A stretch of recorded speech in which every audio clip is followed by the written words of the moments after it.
Welcome back to Sip the Tally Films. I'm your host, Coach Evans, and today we're going to take a look at our Cincinnati Bengals preview, our Week 5 preview. Now, I stepped out of the studio just to, again, touch some grass and to give you a preview video and just enjoy the scenery. Now, we know the Bengals have only won one game. Doesn't mean jack when it comes to the Bengals and Ravens. Let's take a look at, some of the numbers for the Bengals, and then we'll get to my keys to winning offensively and my keys to winning defensively for the Baltimore Ravens. So I appreciate you guys for coming back. Welcome back to Sip the Tally Films. I'm your host, Coach Evans.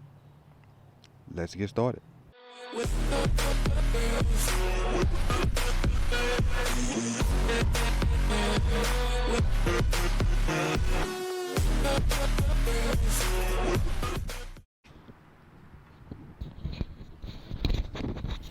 All right, let's get into this Cincinnati Bengals preview.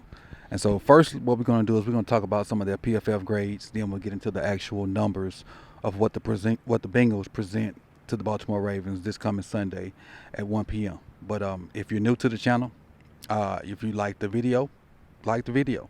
And if you have not subscribed, please do so you can be here for the rest of this amazing content that we're going to have for the rest of the 2024 football season. But getting into the Bengals, their PFF grades on defensively, they're ranked 17th in total defense. They have a grade of 65.6, which is, okay. That's middle of the pack. 17th out of 32. Run defense, they're 12th. They're 17th in run defense. It's 65.2. As far as covering, they're ranked 10th in covering at 70.3. Overall, that's a pretty average defense. But again, we only have 4 weeks of numbers to go by. So some of those weeks can be skewed based off if they played against a team that liked to throw the ball, or they played against a team that liked to run it a lot. So probably in the next coming weeks, we'll have a better understanding of how good or bad they are in those categories. And again, these are just the PFF grades. You take that with a grain of salt. Some people love PFF, some people hate it, and some of us just don't really understand the grading of it. Now, I will give a shout out to Gordon that does PFF Ravens. When there are questions about PFF grades on Twitter and he sees them, he does try to add some context to it and try to apply some common sense logic to it. So shout out to Gordon that does PFF Ravens, and I appreciate you for helping us understand the PFF grades better.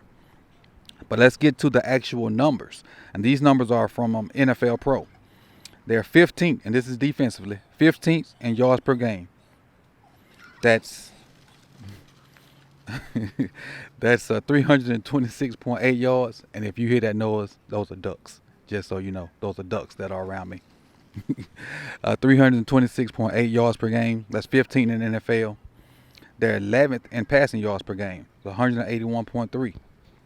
26 in rushing yards per game, which is, I think, where we can, really pound them at 145 yards per game. They give up a ton of yards running the ball.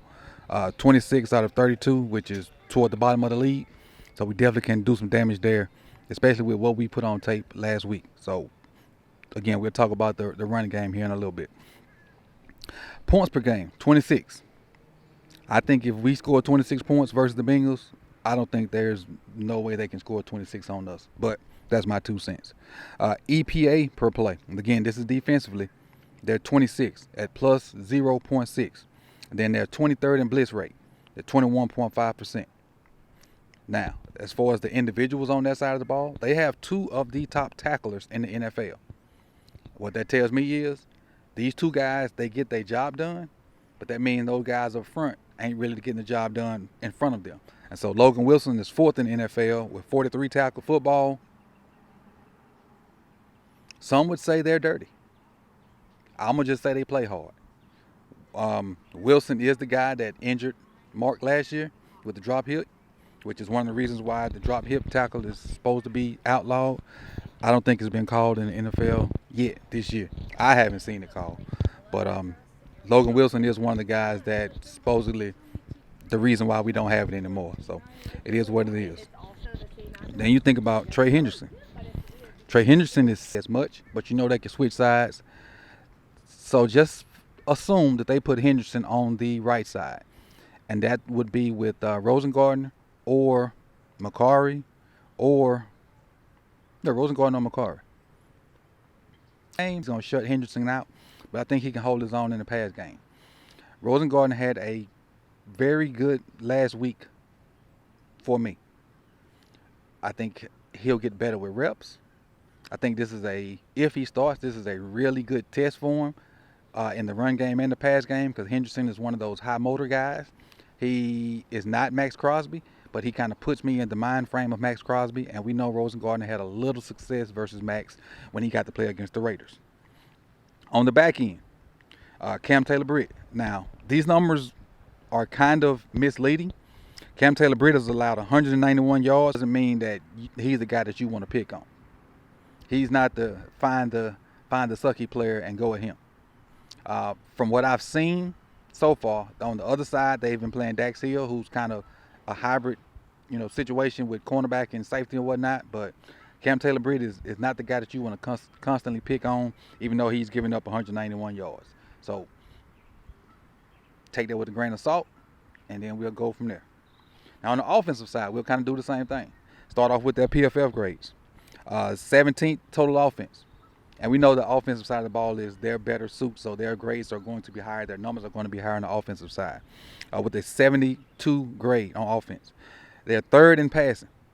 They got an 80 grade of PFF, which I expected that because of Burrow, Higgins, Chase. You just expect it because them, call a spade, them guys can play some football. 11th in rush grade, 74.6, which I think is a little misleading because they throw it so much, but we'll see. They're 11th in total offense when it comes to actual yards, 338 yards. 6th in pass offense, which 236, which we know they're going to be a better passing team because of Burrow, Chase, and Higgins. 23rd in rush yards, 102 yards a game. I don't think they're going to get that versus us. I don't think they're going to sniff 100 yards on us unless they have a huge explosive. And that explosive is probably going to have to be for 40 or 50 yards. If they don't get that explosive play for 40, 50 yards, they won't sniff 100 yards on us. They're 7th in EPA per play with a .06. 23rd in time to throw, which is where we can get them even if we only rush 4. 23rd in time to throw with 2.73 seconds. Them front four, Owe, Benoit, Ojabo, Travis Jones, Pierce, Matabike, get after him. Get after him, get after him, get after him. Because we are finally getting home with 4, which means we can cover with 7, which is going to be extremely effective in this game because them guys can catch the free ball and run after the catch. And then they're 29th in points per game. They give up 26 points a game, but they average 25.5. So just a half a point difference. Talk about some of their stars offensively, and we all know who they are. We'll start with Joe Burrow. He's 9th in the NFL in passing with 978 yards. He has 4 touchdowns. Chase Brown, who's replacing Joe Mixon, is 2nd in yards per carry, 6.3 yards per carry. That's an amazing number. That's a unheard of number for the NFL. That number definitely needs to come down. He has 2 touchdowns and 184 yards so far this year. Now I get to the big dogs. Jamar Chase, probably one of the best receivers. I would say definitely a top 5 receiver in the NFL. He's 10th with 300 yards so far. To the crib, he could beat you over the top. He could run. He's the ultimate receiver, man. No matter how much we dislike Jamar Chase, he's a guy. He's a dude, and if the ball gets in his hands, he's a threat to score at any time. And so we can't sleep on Chase. We just can't play him off like because we dislike the Bengals that he's not a player. This next guy hadn't played much, hadn't heard much about him, and I think he really wants. You can't sleep on T. Higgins. So our secondary has to be keyed in on Chase and Higgins, and we just can't let those 2 guys be the guys that just go off and destroy us. We have to get pressure with 4. Don't give those guys the free releases, and I ain't necessarily saying you got to press them, but they can't be uncovered. Because if they're uncovered, Burrow, they're going to adjust and throw it to him right now for 3, 4, 5 yards. If somebody miss a tackle, that's the first down. And then those 3 or 4 or 5 yard catches, they're like run plays to them. Because Burrow don't give a darn about running the ball. He'll throw it 70 times and be just as happy. And those little quick throws and those screens will be run plays for him.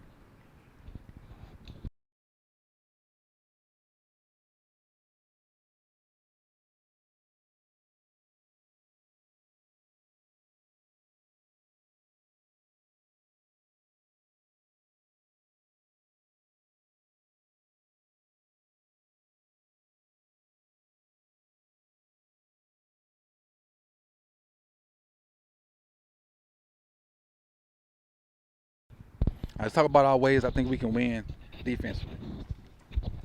Okay, now, how y'all doing? We have a huge advantage up front. We need to continue to stop the run first and then rush the passer with 4. I've said that a number of times already. Get home with those front 4. No matter what combination of 4 it is in the game, get home with those 4. This is going to allow us to play different zones behind them. We can be close to the line of scrimmage and make them look like the sim pressures.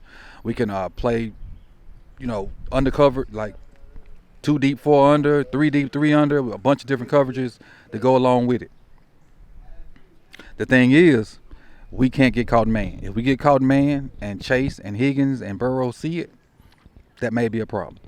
Because one-on-one, I don't think we have a DB that can handle those guys.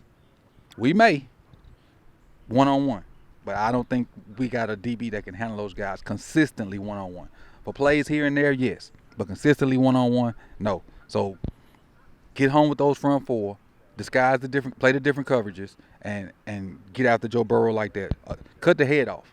Burrow's the head, and the rest will fall. Offensively, let's run the ball. Inside zone, outside zone, counter, power, sparingly. Mainly inside zone, outside zone.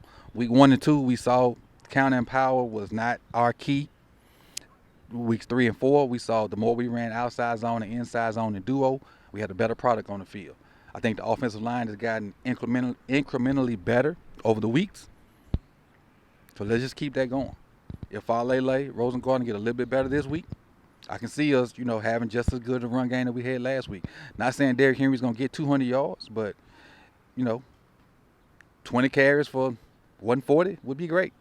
Then sprinkle Justice Hill in with what he's been doing in the past game and a couple runs from here and there. And who knows what we get. We might push 200 as a team again because, Lamar going to get his. We got to slow down Hubbard and Henderson and use those screens to do so. We got to help Rosengarten out on the edge and not let Henderson just go ape, on him. So use the screens to slow down Henderson and make him aware of it. And also run at him. Don't let him just be a straight pass rusher all the time and pin his ears back and get after our young quarterback. So run at him, make him be honest, and keep him